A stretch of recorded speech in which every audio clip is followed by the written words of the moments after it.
గురజాలపట్నంలో స్థానిక VMS club ఆవరణలో ఉమ్మడి రాష్ట్ర మాజీ మంత్రివర్యులు డొక్కా మాణిక్యవర ప్రసాద్ మిత్రమండలి సభ్యుడు బంకా జైనాన్ ఆధ్వర్యంలో జాషువా జయంతి వేడుకలు ఘనంగా నిర్వహించారు.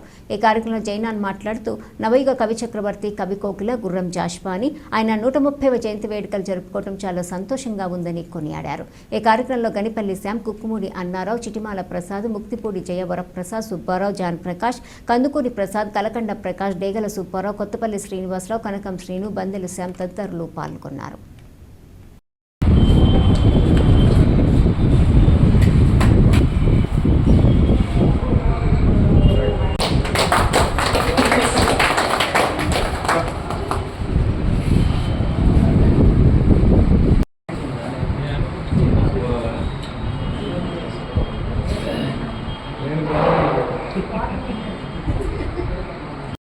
గారి మిత్రమండలి ఆధ్వర్యంలో ఈరోజు గుర్రం జాషువా గారి 130వ జయంతిని మరి పురస్కరించుకొని మనందరం కూడా ఇక్కడ జరుపుకోవడం చాలా శుభదాయకం. చెప్పారు పెద్దలందరూ కూడా మరి కవిత్వం ద్వారా ఈ సమాజంలో ఎంత మార్పు తీసుకొచ్చారో, ఈ సమాజంలో అస్పృశ్యతని మార్పులకు మరి కవిత్వం ఎంత తోడ్పడ్డదో, మరి 130 సంవత్సరాలు దాటిపోయినా కానీ ఇంకా కూడా మనందరం కూడా వారిని స్మరించుకుంటూ ఏర్పాటు చేసినట్టు స్నేహితుడు డొక్కా మాణిక్యవర ప్రసాద్ గారు మంత్రివర్యులు ఏర్పాటు చేశారు. జాషువా అంటే అంతా ఏది ప్రేమ వాత్సల్యం కలిగిన వ్యక్తి మన మంత్రివర్యులు. ఆ సందర్భంలో ఈరోజు గుర్రం జాషువా గారు జయంతి ఈరోజు 28/9/1895లో వినుకొండ మండలంలో శాటరగట్టపాడు గ్రామంలో జన్మించాడు. నేను వినుకొండకి 3 కిలోమీటర్ల దూరంలో ఉంటుంది శాటరగట్టపాడు పేరు, ఆ గ్రామం పేరు. ఆ గ్రామంలో జన్మించారు. నాకు ఎట్లా తెలుసంటే, నేను నూజాల మన ఆలయ రెవెన్యూ ఇన్స్పెక్టర్ వేసా. వినుకొండలో ఉంటూ రోజు పోయేవాడిని బండి వేసుకొని ఆ ఊరి మీద పోవాలి. నాకంతా ఇష్టం మొత్తం తెలిసిపోయింది. అయ్యా మరి గుర్రం జాషువా గారికి ఇంత పేరు పెట్టడానికి ఇంకొక కారణం ఒకటి ఉంది.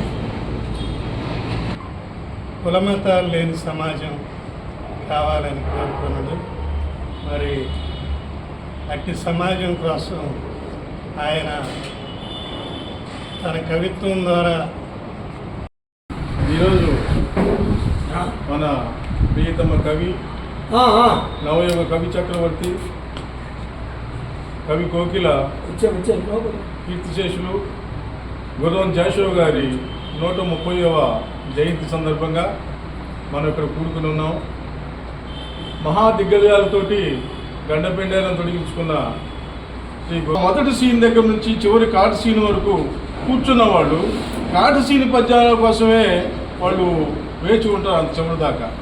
అంటే ఆ పద్యాల్లో ఉన్నటువంటి భావం, ఆ పద్యాల్లో ఉన్నటువంటి సాహితీ పదాలు చాలా ఒళ్ళు గగురు పొడిచేదిగా ఉంటాయి.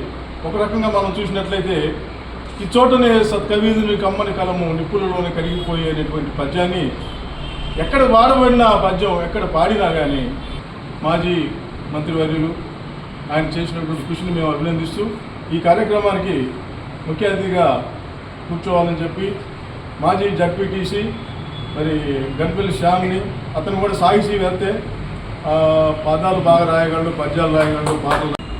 జూలై 28 సెప్టెంబర్ 28 పుట్టి 1971 జూలై 24న మరణించాడు. అయితే మరి ఆయన ఎంతో గాన కోకిలగా కవిగా మరి పేరొందాడంటే ఎన్నో కష్టాలు పడ్డాడు చదువుకొని.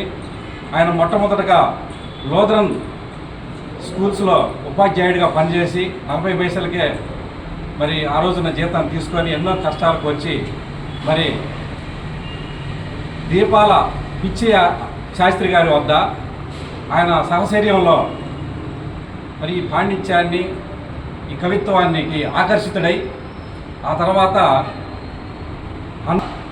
జన్మదినాన్ని జరుపుకోవటం, ఆ జన్మదిన కార్యక్రమానికి నన్ను పిలవటం నేను చాలా గర్వంగా ఫీల్ అవుతున్నాను.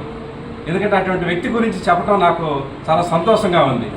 మరి అటువంటి మహానుభావుడు గుర్రం జాషువా గారి యొక్క కార్యక్రమాన్ని జరపటం మరి శ్రీ డొక్కా మాణిక్యవర గారి మిత్రమండలికి నా హృదయపూర్వక ధన్యవాదాలు తెలియజేస్తాను.